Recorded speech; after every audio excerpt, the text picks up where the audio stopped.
The golden age of America begins right now.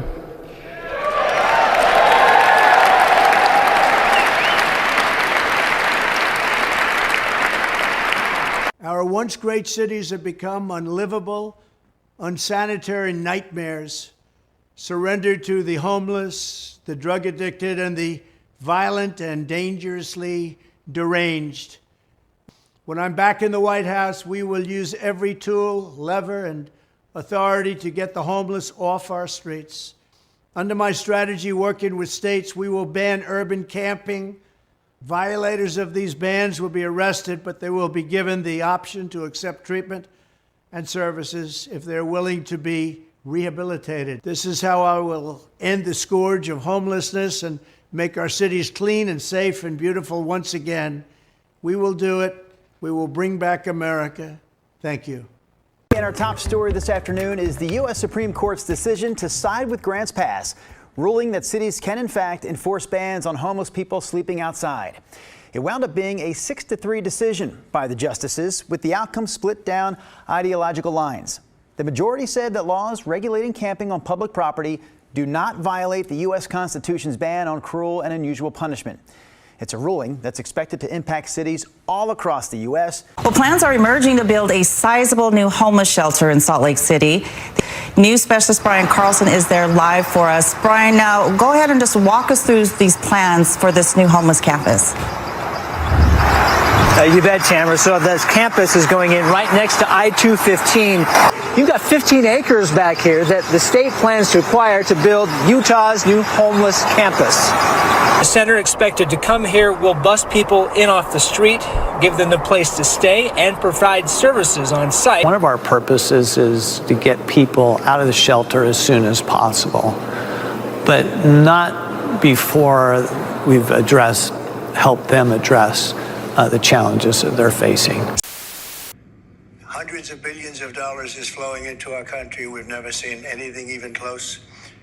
And that's not me saying it, that's everybody saying it.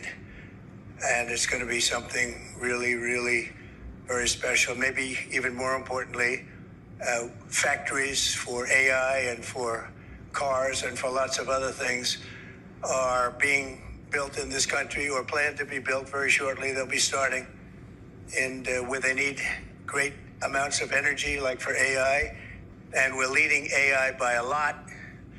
And I think people are very impressed with our country. And today you have the hottest country anywhere in the world, and that's true. We have the hottest country, and I'll tell you, it's a great. We're having a lot of fun with it. This is truly the dawn of the golden age of America. That's what we're in. We want to keep it that way. I also want to thank representatives from Apple, Google, Samsung, Amazon, OpenAI, Anthropic, Epic, Oracle, Athena, Health, Noom, and that's not a bad group of people. Wow, the most consequential and the largest bill in the history of Congress. I call it the great, big, beautiful bill. We call it different names, but it all means the same thing. For decades, America's healthcare networks have been overdue for a high-tech upgrade, and that's what we're doing. The existing systems are often slow, costly, and incompatible with one another. But with today's announcement, we take a major step to bring healthcare into the digital age, something that is absolutely vital. You got to do it. Under the leadership of Administrator Oz, we're officially launching the CMS Digital Health Tech Ecosystem to give healthcare providers, insurers, and software companies the tools they need to empower Americans with a 21st century experience on health. We have a sense of what this campus, if it's actually going to be staffed, if it's actually going to have the resources they need, and how it's going to be funded. There are lots of questions. It's expensive to create psychiatric beds, and across the country we have a shortage of psychiatric beds for that reason. So expanding psychiatric treatment in this way would be extraordinarily expensive. I think we've got to have some honesty about what this is going to cost to build it. I know that staffing that facility will take more than $34 million a year. So We're taking the next logical step with a historic agreement on science and technology partnerships, and this will create new government, academic, and private sector cooperation in areas such as AI, which is taking over the world. It's, I mean, I'm looking at you guys. You're taking over the world.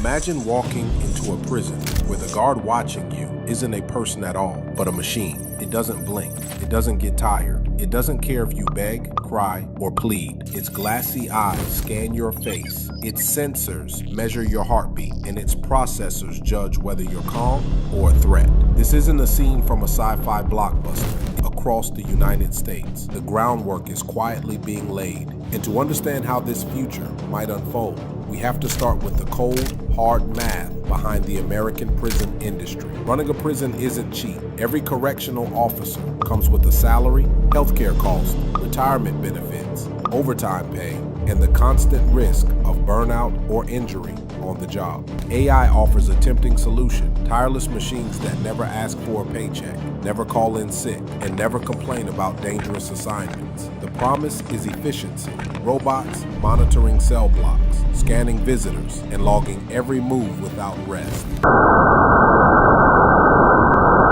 Artificial intelligence has found its way into nearly every part of our lives, forecasting weather, diagnosing diseases, writing term papers. And now, AI is probing that most human of places, our psyches, offering mental health support, just you and a chatbot, available 24/7 on your smartphone. There's a critical shortage of human therapists and a growing number of potential patients. AI-driven chatbots are designed to help fill that gap by giving therapists a new tool. Across America, prisons are changing, not because of mercy, but because of efficiency. Artificial intelligence is replacing human judgment. Surveillance networks are rewriting what it means to be watched. Officials call it the next step in safety. Welcome to the algorithmic prison, where justice meets automation and every move is measured in data. Algorithms translate human emotion into probability charts, assigning risk scores in real time. They call it the future of rehabilitation. No barbed wire, no shouting guards, just data, everywhere. Welcome to the smart prison, where algorithms track your every move, not to punish, but to shape who you become. Somebody had to do it. I am the chosen one. Somebody had to do it. Please raise your right hand and repeat after me. I, Donald John Trump, do solemnly swear.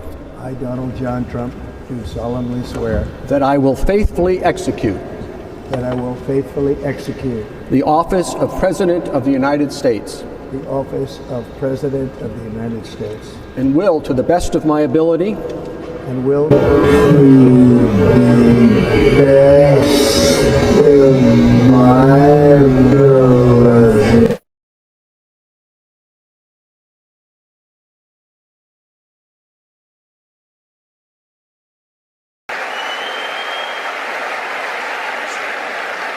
So we've got people lined up for questions. I just got one more, because you used the word Christian. Have you ever asked God for forgiveness? That's a tough question. I don't think in terms of, I'm a religious person. Shockingly, because people are so shocked when they find this out. Have you ever asked God for forgiveness?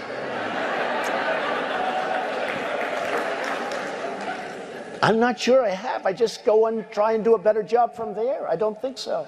I think if I do something wrong, I think I just try and make it right.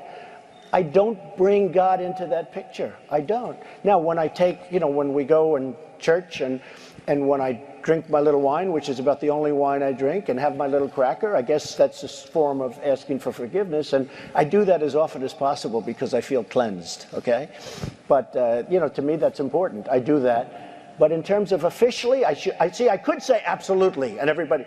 I like to work where I don't really have to ask for. I like to do the right thing where I don't have to actually ask for forgiveness. Does that make sense to you? Where you don't make such bad things that you don't have to ask for forgiveness. I mean, I try and lead a life where I don't have to ask God for forgiveness. couple weeks ago you were doing an interview and you talked about how you hope to end the war in Ukraine because it might help you get into heaven. How does this help? Does this help? I mean, you know, I'm being a little cute. I don't think there's anything going to get me in heaven. Okay, I really don't. I think I'm not maybe heaven bound. I may be in heaven right now as we fly in Air Force One. I'm not sure I'm going to be able to make heaven, but I've made life a lot better for a lot of people. That's why I did that. I made deals with the devil. I made deals with the devil. I made deals with the devil. Look at all of it. Wow, look at the people, huh? It's seriously the biggest business people anywhere in the world, so I think it's a great tribute.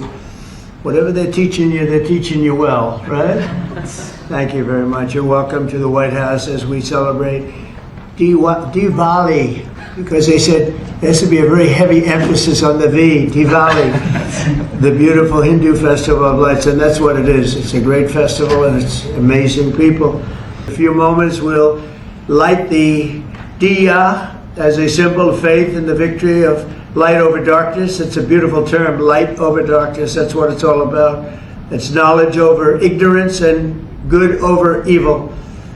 During Diwali, revelers recall ancient stories of enemies defeated, obstacles removed, and captives freed. The glow of the Diya flame reminds us to seek the path of wisdom and to work with diligence and to always give thanks for our many blessings, and we do have many blessings. Everybody in this room has many blessings. And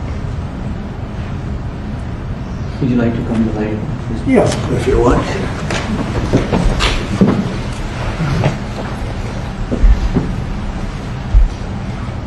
Okay.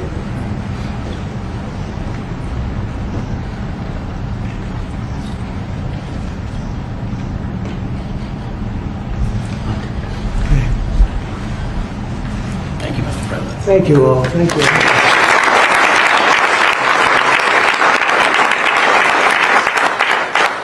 We recite the Ardas prayer before any new endeavor.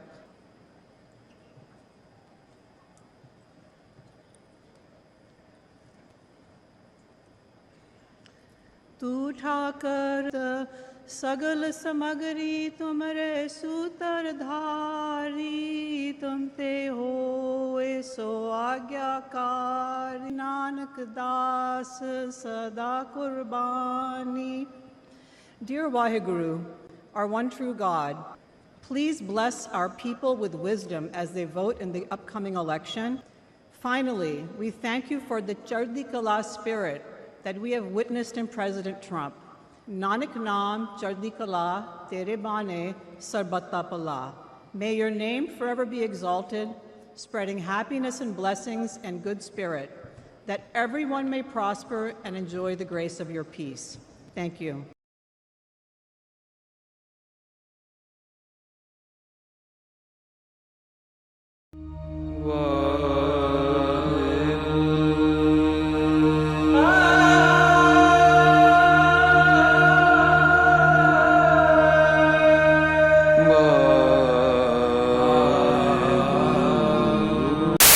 The Harmandir Sahib, or the Golden Temple, is the chief house of worship for the Sikh religion.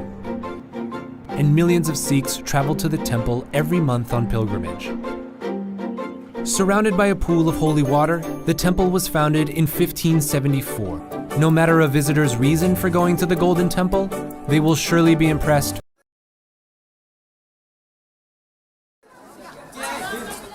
Over the past 7 years, across India, almost every citizen has stood in line to get a new national ID. Next.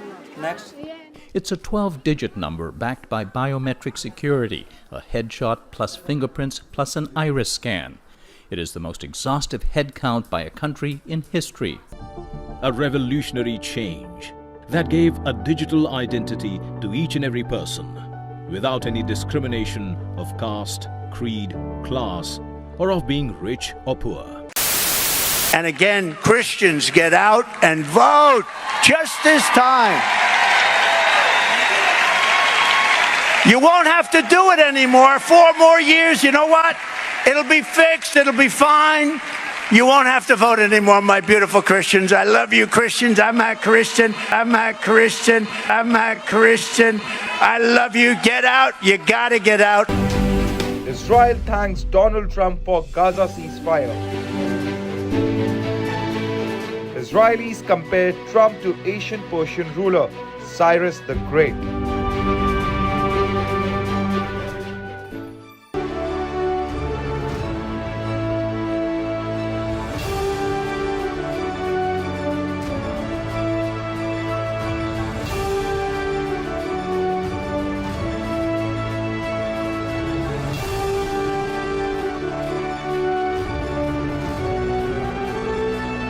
And as you can see over here, let's see what we have.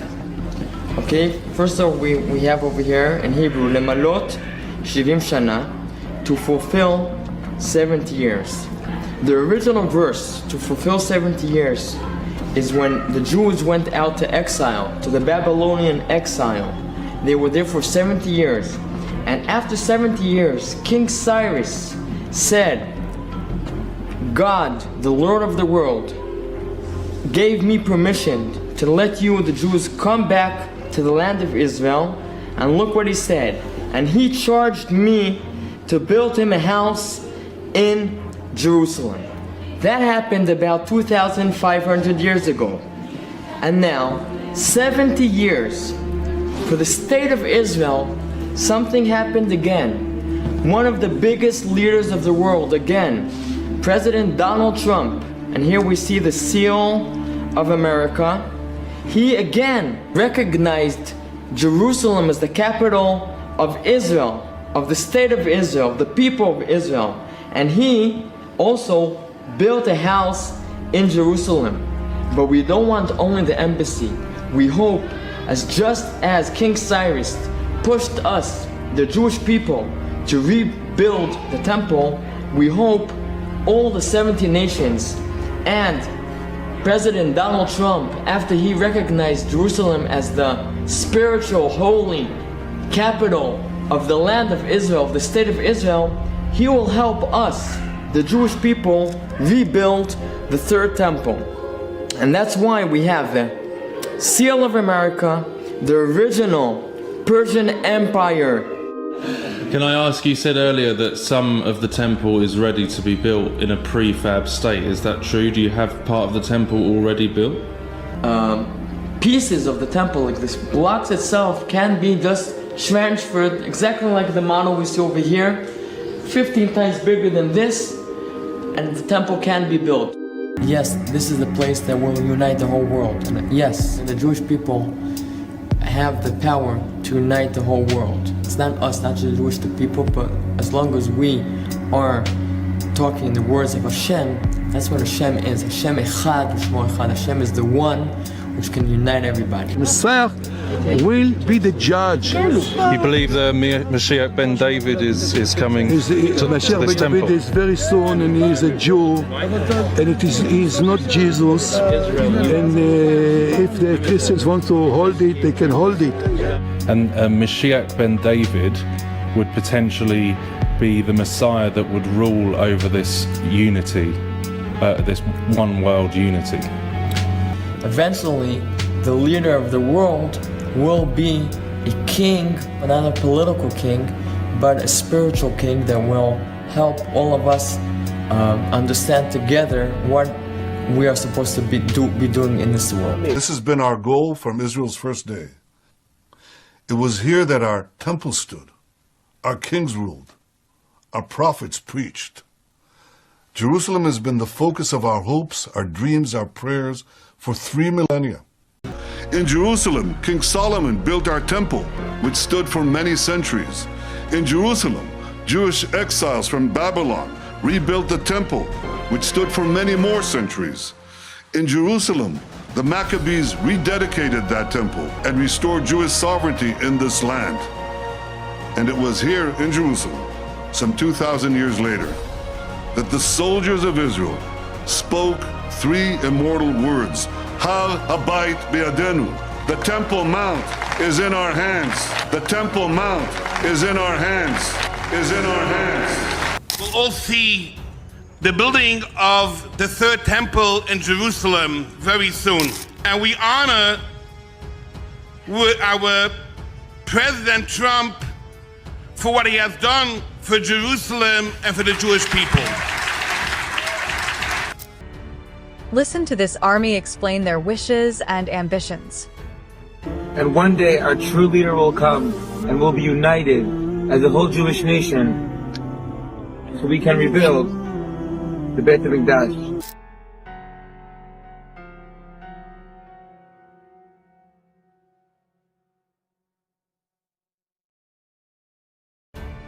And there's no reason why the miracle of the reestablishment of the temple on the Temple Mount is not possible. It's an honor to be here with the first Jewish president of the United States. Presented to President Donald J. Trump for his extraordinary and heroic efforts. I like that very much. The Middle East is rapidly changing. You know, there are prophets that say the world will come to an end in the Middle East. You know that, right? And we have weapons today that are so scary when you look. You know, there are great philosophers that said the world will end in the Middle East. We're not going to let that happen. You've heard that expression. Yeah. They said the world will end someday in the Middle East. We're not going to let that happen. Israel is becoming a rising power among the nations. And at long last, its light is shining across the continents, bringing hope and salvation to the ends of the earth. We have the economic future of the world in Israel. The true wealth is in innovation, the spark of genius embedded in our people, into innovation, entrepreneurship. And there's a revolution taking place. This couldn't happen at the better time. And there's a reason. Something is going on. Israeli technology is driving the world. It's the confluence of big data, connectivity, and artificial intelligence. Okay? Did you get that? What this revolution is doing, big data, AI, and connectivity, is allowing small countries to be big countries. It depends if you have the brains and the system. In order for this to grow, we want to have this as a huge business. We want our position in the world to continue. And we look ahead with pride to the remarkable contributions Israel will continue to make to all nations. I went to school in Cambridge, Massachusetts, and MIT. And they said, well, that's CIA, NSA. That's the first time I heard NSA, the words. And of course, what it was a government intelligence investment smack in the center of academia. So my idea is, why don't we do that here? I decided several years ago to turn Israel into one of the 5 cyber powers of the world, and that required allowing this combination of military intelligence, academia, and industry to converge in one place. Our NSA, which is called Unit A200, it's pretty big. How big do you think it is? Well, I'll give you a hint. You know the 5 eyes? Israel is the 6th eye? No, Israel is the 2nd eye. Israel is the 2nd eye. We take our brightest people and put them in. We look at the entire population. We go into the high schools. We're going to go into kindergartens very soon. So we need the smartest people. We put them in this. They run on the information networks, and then it develops into a business. Now here's how the dots connect. The federal government has thrown its full weight behind AI in education. This next executive order relates to artificial intelligence education, sir. That's a big deal because AI is where it seems to be at. We have literally trillions of dollars being invested in AI. When you're a student in China, how do you escape the all-seeing eye of AI? Today, you're about to discover some of the most shocking methods being used in Chinese schools. From AI-powered facial expression tracking to brainwave detecting headbands and even student uniforms embedded with surveillance chips. These stories might seem distant or even fictional, but they are happening now, shaping an entire generation under unprecedented surveillance. Here, K through 12th graders are proudly cutting classes, spending just 2 hours a day learning math, science, reading, and writing, all with the help of an AI tutor and without a single teacher. Morning launch time. Mackenzie Price is the co-founder of Alpha School and its 2-hour learning program. This is a school without teachers. We have no teachers at our schools. Can you believe that? The Educators are a suite of AI-powered apps that gamify lessons, monitor progress, and with the help of eye tracking, keep tabs on students' attention span. Who's teaching you? I think the app is teaching me, but I'm also teaching myself. All as adult guides, many of which have never been teachers, look on without interfering with their robot counterparts. Are you comfortable having guides in the classroom that don't necessarily know the core curriculum? It's okay that our guides aren't experts in physics or math or whatever they're doing. They are experts in their students. It almost sounds like the guides here are told, you're here to lead the kids to AI. Our guides are not allowed to teach. Price says the AI tutor personalizes lessons for each student, allowing them to learn class material in half the time. We will finally complete the biometric entry-exit visa tracking system, which we need desperately. In my administration, we will ensure that this system is in place. And I will tell you, it will be on land, it will be on sea, it will be in air. We will have a proper tracking system. On October 12th, the European Union began rolling out its new entry-exit system, known as EES. This digital border management system is transforming how hundreds of millions of travelers enter and leave the Schengen area. What happens if you refuse Australia's digital ID in 2025? If you choose not to sign up for digital ID, like the new MyID app, will you still be able to access Centrelink, Medicare, your bank, or even renew your driver's license? Or will saying no quietly lock you out of everyday life in an increasingly digital Australia? Today, we are cutting through the confusion to reveal exactly what's at stake if you opt out of digital ID in 2025, and why voluntary might not mean what you think it does. Let's start with the basics.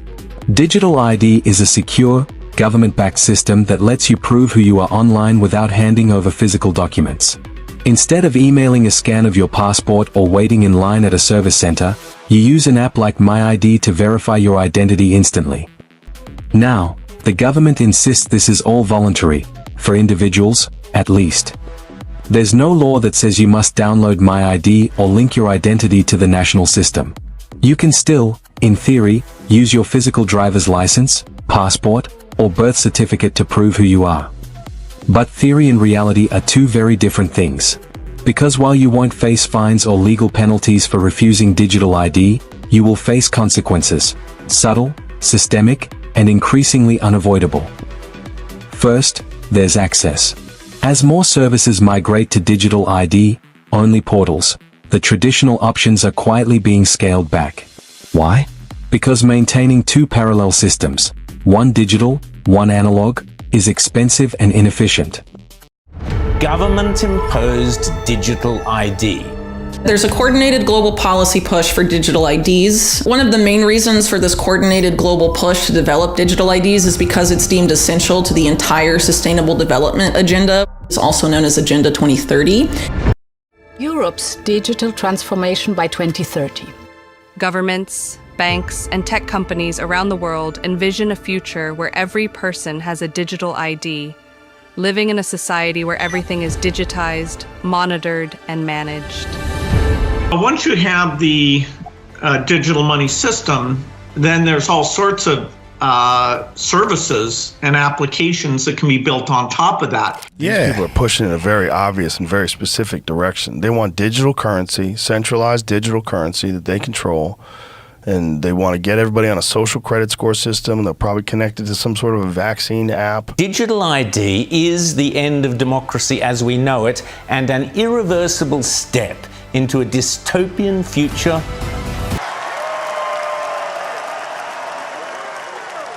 You know, if you go out and you want to buy groceries, you need a picture on a card. You need ID. You go out and you want to buy anything, you need ID and you need your picture. You guys know what this represents? Well, it's the calm before the storm. What's the storm? Could be the calm before the storm. What storm, Mr. President? You'll find out. You'll find out. You'll find out.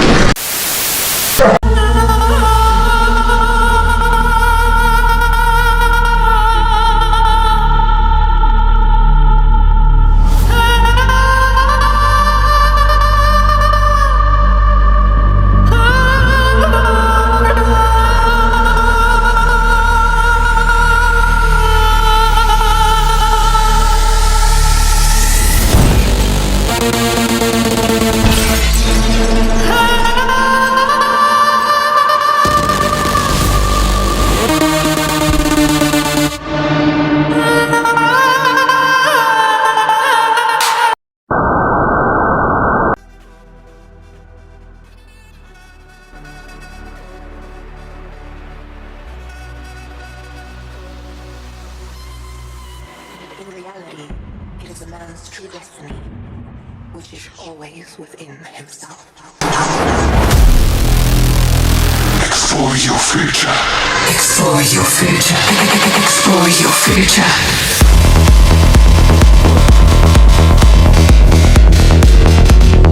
Explore your future.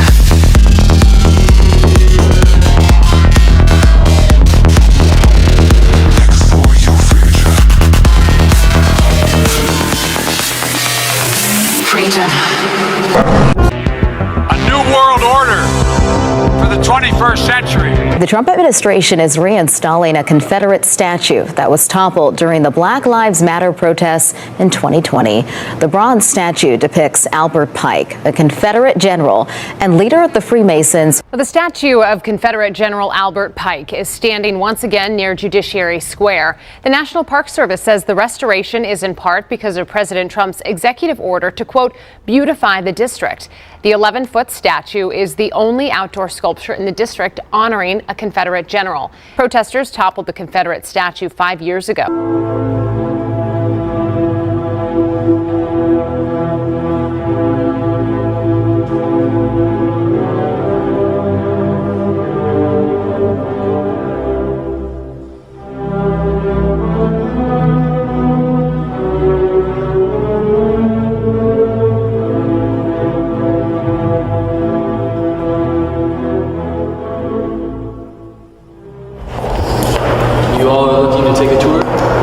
Yes, please.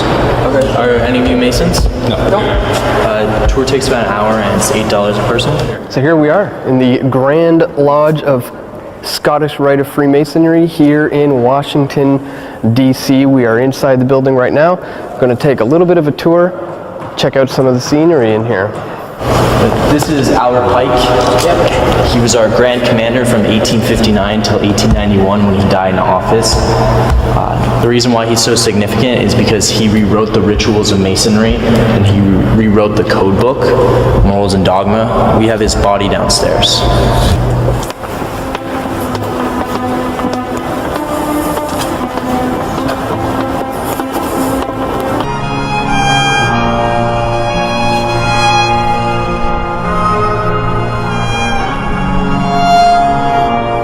Masonic Holy Bible.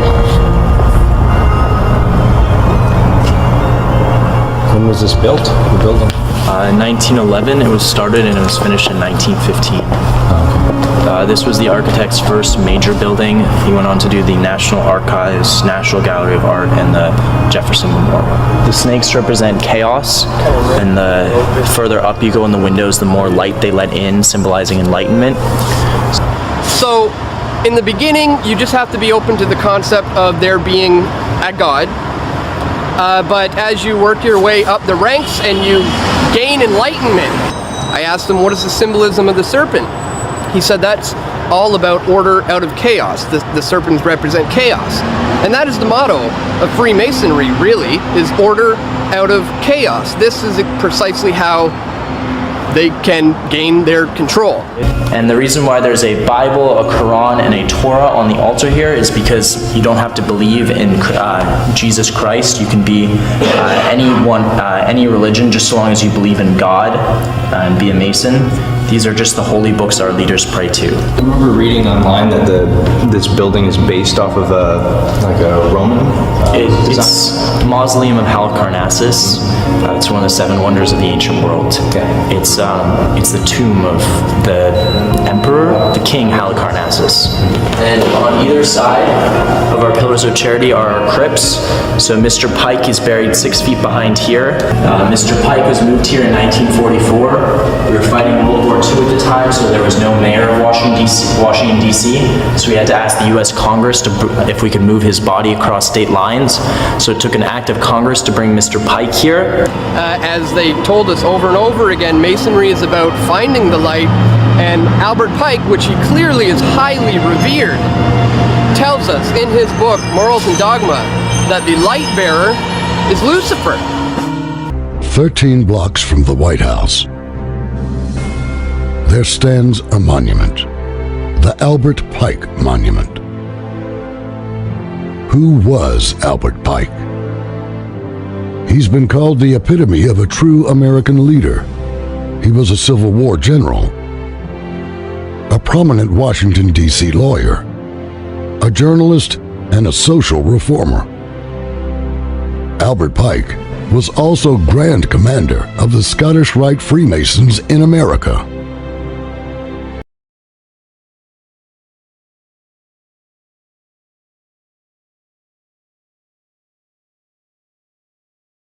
Throughout American history, Freemasons held the highest office in the land. Albert Pike achieved the highest rank of any Masonic dignitary in the United States. Pike was the most sought-after dinner guest in Washington, D.C. society. His close friends included Davy Crockett. His dearest friend and alleged romantic interest was the famous American sculptor Vinnie Ream. Abraham Lincoln greatly admired Ream, permitting her to work on 2 sculptures while he sat during lunch hours. She finished the second bust of Lincoln on the day he was assassinated. She was one of the last people to see him alive. Congress commissioned Vinnie Ream to create the famous Lincoln statue upon his death.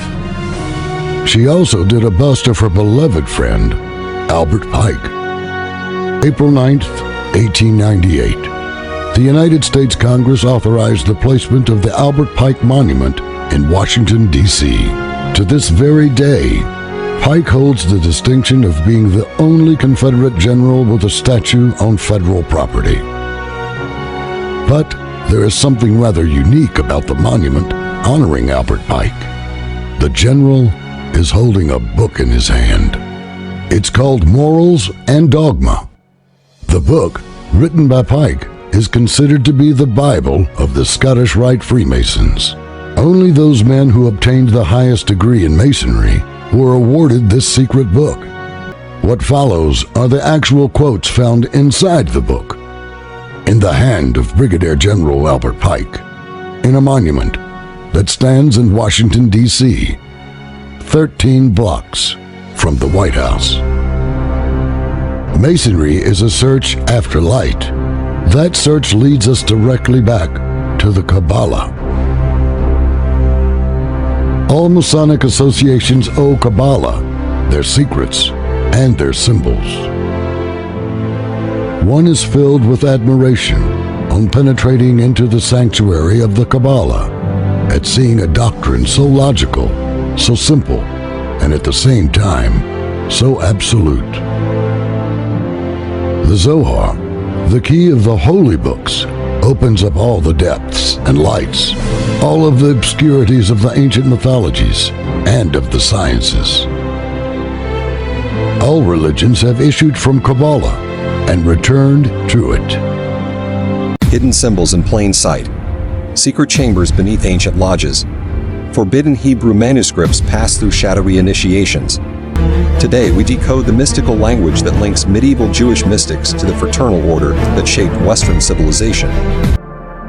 The historical origins of Kabbalah.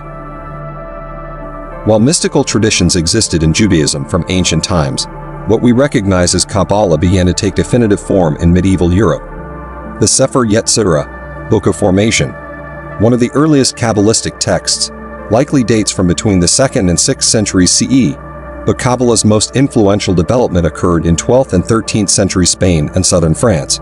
The publication of the Zohar, Book of Splendor, attributed to Rabbi Moses de Leon, but claimed to contain the teachings of the 2nd century sage Rabbi Shimon Bar Yochai, marked a watershed moment. This extensive mystical commentary on the Torah became Kabbalah's central text, elaborating complex cosmological and theosophical systems. After the expulsion of Jews from Spain in 1492, Kabbalah found a new center in Safe, Israel, where figures like Rabbi Isaac Luria developed profound new interpretations. The first significant documented integration of Kabbalistic elements into Masonic thought appears in the mid-18th century, particularly in the works of Martins de Paspoli and his Elis Cohen's order, Louis Claude de Saint Martin, and the rite of strict observance developed by Baron von Hund. Eliphas Levi stands as perhaps the most influential figure in connecting Kabbalistic and Masonic symbolism. His works Dogme et Rituel de la Haute Magie and Histoire de la Magie powerfully shaped subsequent esoteric thought. His famous drawing of Baphomet incorporated Kabbalistic elements like the Hebrew words for Leviathan inscribed on the figure's arms. Albert Pike in Morals and Dogma explicitly acknowledges this debt. All truly dogmatic religions have issued from the Kabbalah and returned to it. Everything scientific and grand in the religious dreams of all the Illuminati, Jacob Boehme, Swedenborg, St. Martin, and others, is borrowed from the Kabbalah. All the Masonic associations owe to it their secrets and their symbols. Pike writes, "The true name of Satan, the Kabbalists say, is that of Yahweh reversed. For Satan is not a black god, but the negation of God. The Kabbalah alone consecrates the alliance of the universal reason and divine word." In England, Kenneth R. H. Mackenzie and William Wynne Westcott, both Masonic scholars and founders of the Hermetic Order of the Golden Dawn, further developed the connections between Kabbalah and Masonry in their writings and ritual systems. Symbolic thinking. Both traditions employ elaborate symbol systems to convey philosophical and spiritual concepts. Hebrew letters and divine names. Hebrew letters and divine names feature prominently in Masonic ritual, particularly in higher degrees.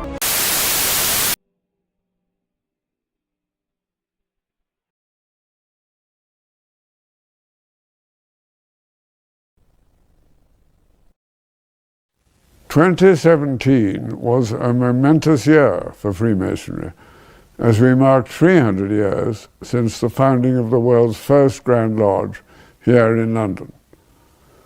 The special meeting of Grand Lodge, held at the Royal Albert Hall on the 31st of October last year, was the culmination of a year of proud celebration by our members in provinces up and down the country and in our districts overseas.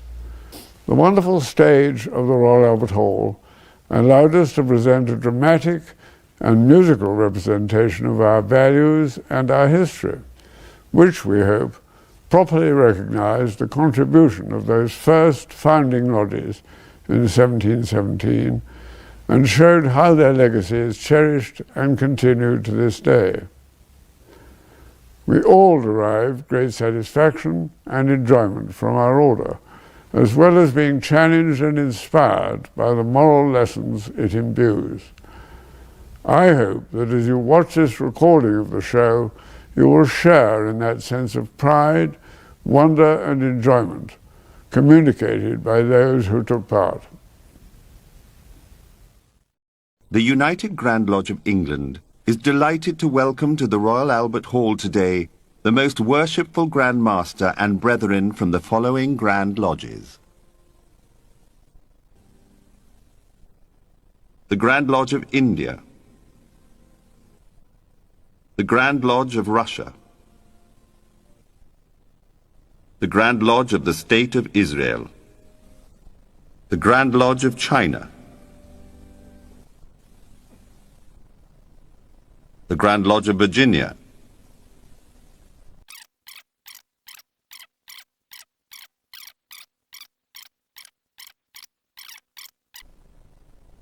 May we unite today, as always, in the grand design of being happy and communicating happiness.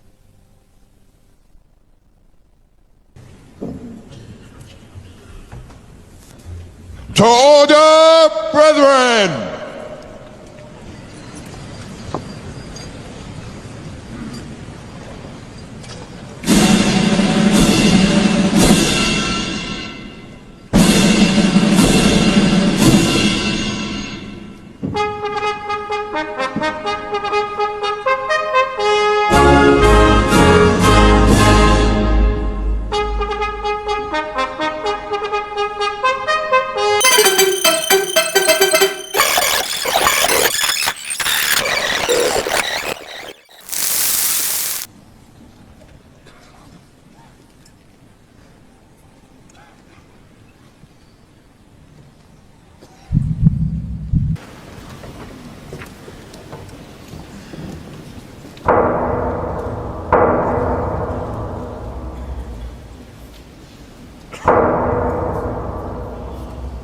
Freemasonry has burned as a blazing fire through the last 3 centuries, burnishing some of mankind's greatest achievements.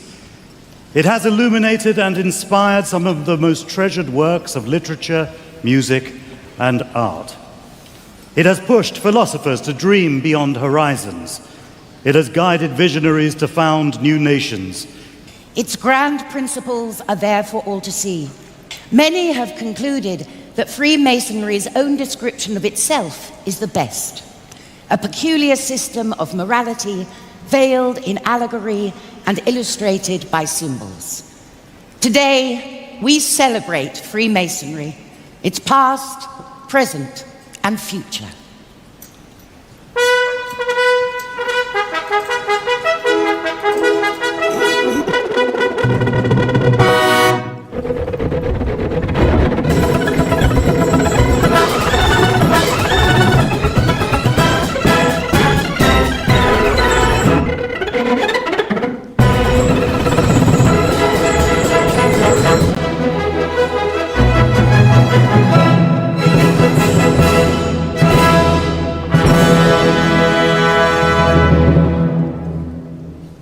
Good evening, Mr. Aveling. Good to see you.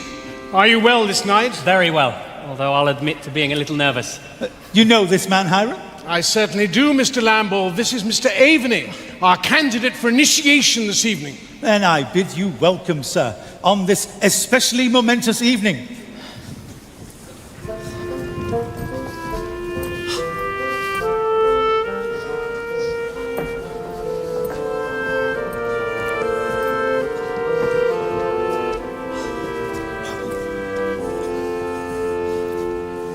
Brothers, I bid you welcome on this historic evening.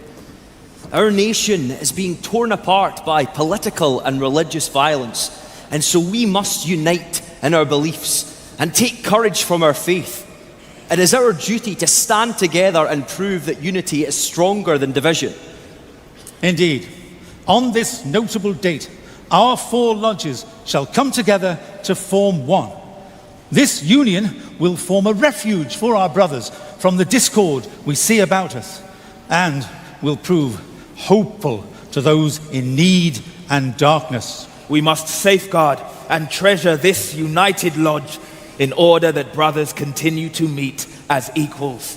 We shall come together on the level and on the square to continue our craft, more ancient than the golden fleece or Roman eagle, more honorable than any other in existence. And so, to further cement these intentions, it is here that we lay the foundations of hope. We therefore invite Mr. Sayre, Master of the Apple Tree Tavern, to take the chair as our first Grand Master. Brothers, it is with great honor that I declare that we 4 ancient and historic lodges shall henceforth meet together once in every quarter as the Grand Lodge of London and Westminster. I appoint Mr. Lamble and Captain Elliot as Grand Wardens, and a year hence we shall meet again, dine, and elect new officers for the year to come. Brothers, I congratulate you. May this new Grand Lodge flourish and prosper. Your lodge will stand on holy ground.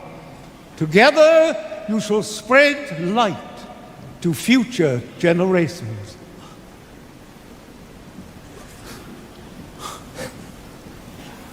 I believe our decision to be approved. I will second that.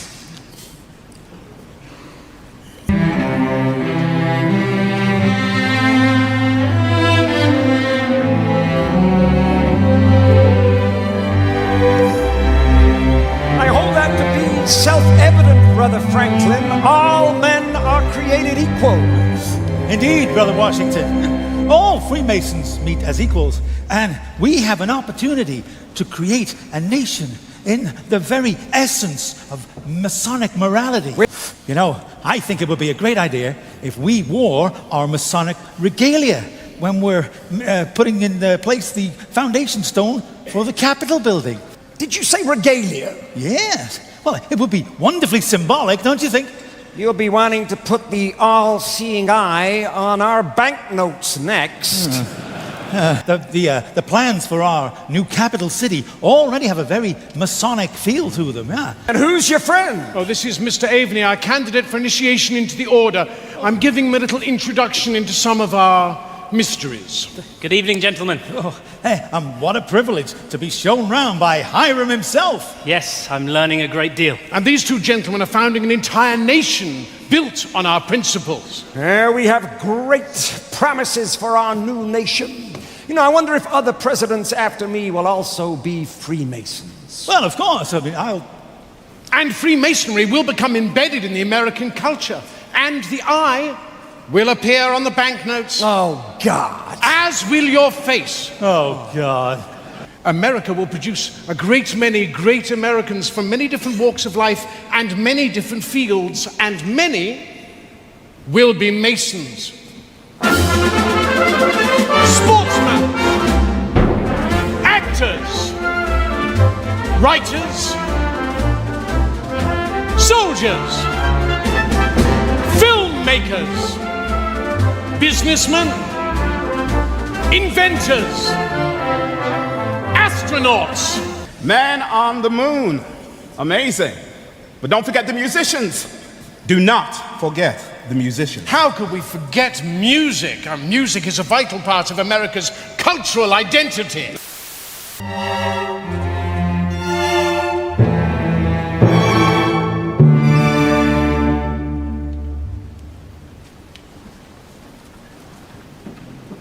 With its strong bonds of camaraderie, Freemasonry naturally traveled the long, dusty roads of Great Britain's influence, west to the United States and Canada, south to Africa, and east to India and the Far East. Across the globe, English-speaking lodges became a feature of 18th and 19th century life. Many larger cities had their own lodges, where the nationalities mixed freely. The British Army had travelling lodges that moved with regiments. Many people discovered Freemasonry far from Britain. Nobel Prize-winning author, Brother Rudyard Kipling, finding himself in Lahore as a young newspaperman, was made a Freemason in the Lodge of Hope and Perseverance, 782 English Constitution. Here, he met with Freemasons who were Muslims, Hindus, Sikhs, members of the Arya and Brahmo Samaj, and a Jewish tiler who was a priest and butcher to his little community in the city. As the globe embraced Freemasonry, enlightenment came, not just to the initiate, but to the world. In the United States, during the Civil War, Freemasons met across the Union and Confederate divide to celebrate their common rituals and shared humanity. To order, brethren, to receive the most worshipful, the Grand Master.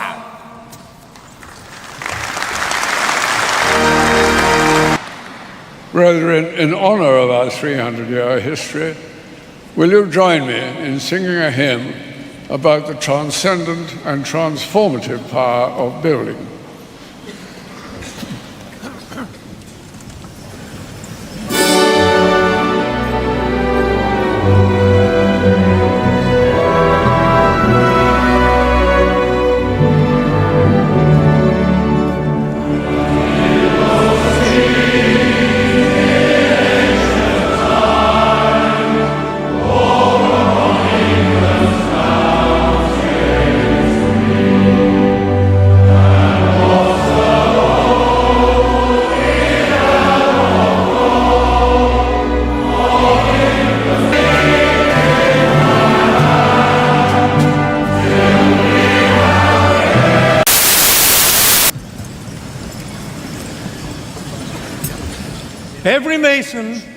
knows how important the symbolism of light has always been in his ritual.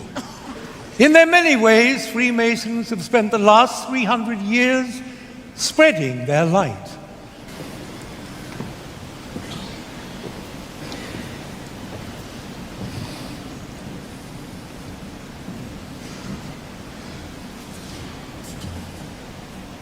Most worshipful Grand Master, I humbly ask you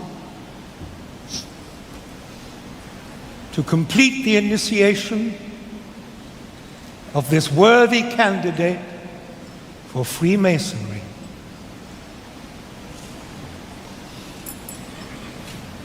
Having been kept for a considerable time in a state of darkness, what in your present situation is the predominant wish of your heart? Light. Let that blessing be restored to the candidate.